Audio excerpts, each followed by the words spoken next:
오늘은 긴 본문 민수기 31장 마지막 42절부터 54절까지 보겠습니다. 250페이지입니다. 구약성경 민수기 31장 42절부터 54절까지입니다. 42절부터 54절까지입니다. 한 절씩 교독하겠습니다. 모세가 전쟁에 나갔던 자에게서 나누어 이스라엘 자손에게 준 절반, 곧 회중이 받은 절반은 양이 33만 7,500마리요 소가 3만 6천 마리요 나이가 3만 500마리요 사람이 16,000명이라 이스라엘 자손의 그 절반에서 모세가 사람이나 짐승의 50분의 1을 취하여 여호와의 장막을 맡은 레위인에게 주었으니 여호와께서 모세에게 명령하심과 같았더라.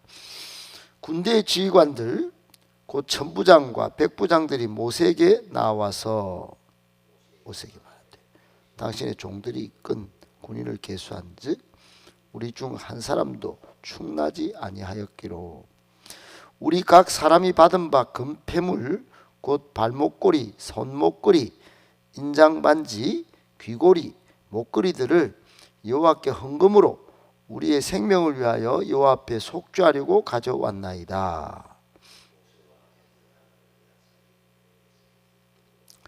모든 패물을 취한즉 천부장과 백부장들이 여호와께 드린 거제의 금의 도합이 16,750세겔이니 각기 자기를 54절 같이 있습니다. 모세와 제사장 엘르아살이 천부장과 백부장들에게서 금을 취하여 회막에 들여 여호와 앞에서 이스라엘 자손의 기념을 삼았더라. 아멘. 할렐루야. 반갑습니다. 오늘 말씀 세 가지로 정리하겠습니다. 첫 번째, 공동체로 잘 모이는 교회, 그리고 흩어져서 세상에서 영적 싸움을 잘 싸우는 교회가 건강한 교회입니다. 여러분, 오늘날 교회는 부르심을 받은 성도들이 모인 공동체가 교회죠. 건물로서가 교회라기보다 하나님의 부르심을 또 택정하심을 입은 성도들이 모여서 회중으로 모이는 그런 공동체가 교회입니다. 이 모임의 머리는 예수님이시고 그 예수님을 중심으로 예수 그리스도를 중심으로 우리가 몸을 이루어서 교회를 형성하죠. 이름하여 교회를 예전부터는 하나님의 집이라 그럽니다. 하나님의 집, 하나님이 통치하시는 가족 공동체. 그렇습니다. 그렇기 때문에 예수 중심으로 모이지 않으면 생명력을 상실하는 게 교회입니다. 아무리 겉은 화려하고 또 힘이 있어 보여도 예수님을 중심으로, 머리를 중심으로 연결이 다 끊어지면 생명력도 상실하고 싸울 힘도 상실하게 되는 것이에요. 그러니까 교회에서 제일 경계해야 되는 것이 내가 낸데 하는 교만입니다. 내가 낸데 하는 이기심이에요. 모여서 같이 예수 중심으로 모여야 교회입니다. 예수님을 가장 앞세우고 예수님 주시는 생명을 공급받아 우리가 성도들끼리 한 몸, 한 공동체, 지체의식을 가질 때, 한 몸이란 공동체의식을 가질 때 능력 있는 교회가 되는 것입니다. 그렇지 않으면 이기적으로 모여서 힘이 있을 것 같지만 전혀 싸울 힘을 상실하는 무기력한 교회가 되는 것입니다. 대장 없이 쫄들만 막 싸우는 꼴이 되는 거죠. 아울러 하나님의 집이라는 소속감이 그런 애착심이 있어야 되는데 그런 소속감이 없으면 하나님의 일을 감당할 리 만무하죠. 하나님의 집인데 하나님의 다스림을 받지 않고 하나님의 뜻을 쫓아 살지 않으면 하나님의 일도 감당하지 못할 뿐만 아니라 결과적으로 하나님의 뜻을 이루어 드릴 수가 없게 되는 것입니다. 이것을 마귀가 노리고 있는 것입니다. 사탄 마귀가 노림수가 뭐냐면 우리 교회가 세상처럼 이기적이 되게 하고 또 세상 사람들처럼 안 모여도 되는 것처럼 그렇게 분열시키고 이간질시키고 거짓말로 속이는 것입니다. 여러분, 이렇게 가다간 무기력하게 하나님의 뜻을 쫓아 살지 못하고 공멸하게 되는 것입니다. 그런데 반대로 사도행전 2장에는 잘 모이죠. 사도행전 2장에 보면 초대교회는 잘 모였습니다. 그리고 확실한 소속감이 있었습니다. 이 초대교회 성도들은 예수님, 부활하신 예수님, 그 예수님 중심으로 똘똘 뭉쳤습니다. 얼마나 애착심이 강했는지 자신의 것을 자신의 것이라고 주장하는 사람이 없었어요. 다 공동체를 위해서 확실한 사랑의 마음을 가지고 다 내어놓고, 그러니까 세상 사람들한테도 매력적으로 보였습니다. 그리고 로마와 싸워서도 아무것도 총칼도 없었는데 영적으로 싸워서 승리하죠. 모여서 기도하고 모여서 소속감을 확실히 하니까 이게 매력도 있을 뿐만 아니라 영적으로도 강력한 그런 건강한 교회를 이루어냈던 것입니다. 히브리서 10장 25절에 보면 모이기를 피하는 습관과 같이 하지 마라 그럽니다. 이 종말을 사는 성도들은 모이기를 피하는 세상의 습관을 쫓던 것 다 버려야 합니다.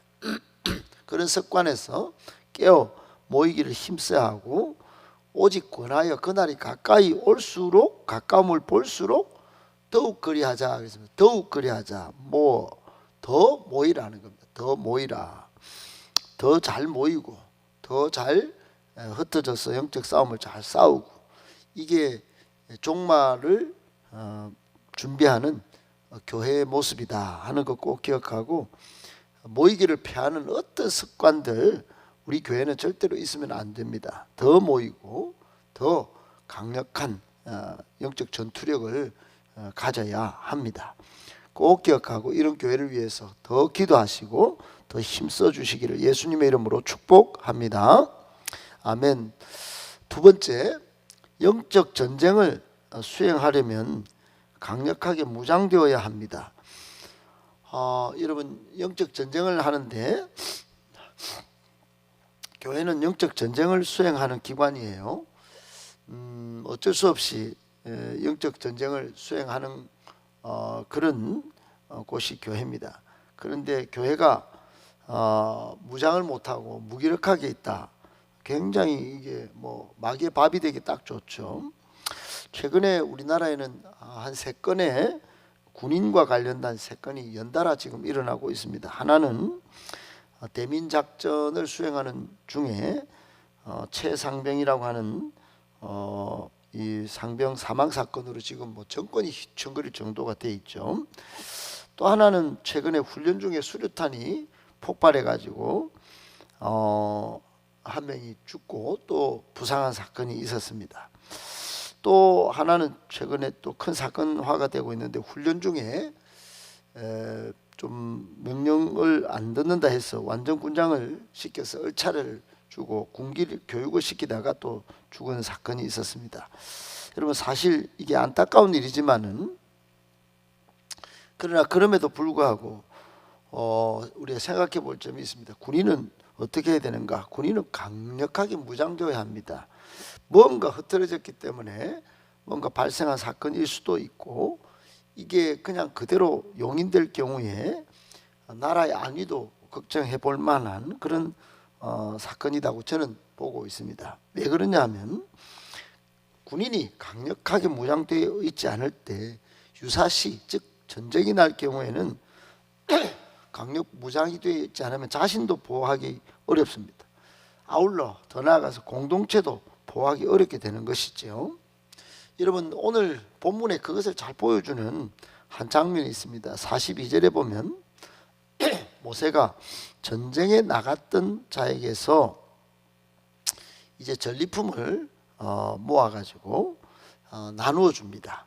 여러분, 만약에 이 전쟁에 미디안 전쟁에 나갔던 이 군인들이 실패했다. 아주 무기력해가지고 전쟁에서 승리하지 못했다. 전쟁 수행의 목표를 달성하지 못했다 하면 어떻게 됐을까요? 전리품을 분배할 수 있기는커녕 아무것도 거두지 못하고 통곡을 낳았을 것입니다. 그런데 이 군인들은 하나님의 말씀을 무장하고 또 공동체 전체가 기도하면서 능력을 덧입고 나가서 전쟁에 승리했습니다. 전리품 분배뿐만 아니고 미디안과의 전쟁에서 승리함으로 후방에서의 공격에 미리 보호받는 그런 결과를 얻게 되었습니다. 여러분, 주는 교훈이 뭘까요? 그러므로 여러분 평상시 앞으로 있을 전쟁을 위해서 강력히 훈련받고 양육받고 무장해야 합니다. 우리 성도는 매 순간도 전쟁이지만 강력한 전쟁을 준비하기 위하여, 영적 전쟁을 준비하기 위하여 평상시 말씀 충만, 성령 충만을 무장해야 합니다. 여러분, 일반 병사들도 무장을 하죠. 그런데 우리는 다 지휘관들이에요. 우리의 영적 사관생도들입니다. 그러니까 더 강력히 무장합니다. 여러분, 지휘관들은 훈련이 얼마나 센지 몰라요. 우리도 그래야 합니다. 일반 다른 교회와 다르게 더 강력하게 말씀 무장, 또 기도로 성령의 능력을 무장, 그렇게 해야 영적 전쟁을 임무 수행을 잘 할 수 있다는 거 꼭 기억하시고, 말씀의 능력, 성령의 능력으로 더 강력히 무장될 수 있는 저와 여러분들 되실 수 있기를 예수님의 이름으로 축복합니다. 아멘. 마지막 세 번째, 위기의 순간 건져주신 하나님께 감사드릴 수 있어야 합니다. 여러분, 48절부터 오늘 끝절까지 군대 지휘관들이 모세에게 나와서 그동안 군인을 세워보니까 한 사람도 축인하지 않은 겁니다. 전쟁을 했는데 한 사람도 축인하지 않았어요. 그러니까 얼마나 감사했겠습니까? 그래서 헌금을 준비해 가지고 예물을 하나님께 드리고, 이 드린 예물을 가지고 또 이렇게 나눕니다. 여러분, 이렇게 한 원인 중에 하나가 이 군인들이 보기에 이게 하나님이 우리들 대신해서 싸워주셔서 승리한 전쟁인 줄 알고 헌물을 드린 거 아니겠습니까? 가장 귀한 거, 오늘날도 귀한 게 금인데 그때는 더 금이 더 귀했단 말입니다. 금 폐물들 손, 목 다 빼가지고 이제 하나님께 헌금으로 가져왔다고 50절에 그렇게 고백을 합니다. 한 사람도 희생을 당하지 않고 또 이탈하지 않고 그렇게 완벽한 승리를 거두게 된 것이죠. 여러분, 그러므로 이 사람들이 그것을 깨닫고 하나님께 감사 예물을 드린 겁니다. 여러분, 그것을 예물로 표현한 것이죠. 그렇습니다. 여러분, 우리도 교회를 지금 42주년 이렇게 맞이하게 되는데 42년을 맞이해서 감사한 게 왜 없겠습니까? 감사한 게 한두 가지가 아니죠. 그것을 감사로 표현할 줄 아는 신앙, 이게 진짜 신앙인 것입니다. 지금 이스라엘 백성은 출애굽 상황에서 홍해 바다를 단 한 명도 머리 털끝 하나 상하지 않고 다 건넜습니다. 그리고 나중에는 성경에 보면은 사사기 3장에 보면 300명의 용사로 완전히 아말렉과의 전쟁에서 큰 대승을 거둡니다. 우리가 조금 앞에 살펴본 대로 민수기 31장 앞에는 미디안과의 전쟁에서 완벽한 승리도 거두게 됩니다. 이 모든 것이 하나님이 하신 것이죠. 우리 앞으로의 삶의 여정 가운데도 하나님이 대신 싸워 주실 것입니다. 하나님이 우리로 하여금 완벽한 승리를 주실 것입니다. 그 승리는 이미 2000년 전에 예수님께서 십자가에서 우리의 죄를 다 대신 지시고 싸워서 승리해 주신 전쟁입니다. 여러분, 이미 승리한 전쟁을 우리가 싸우고 있는 것입니다.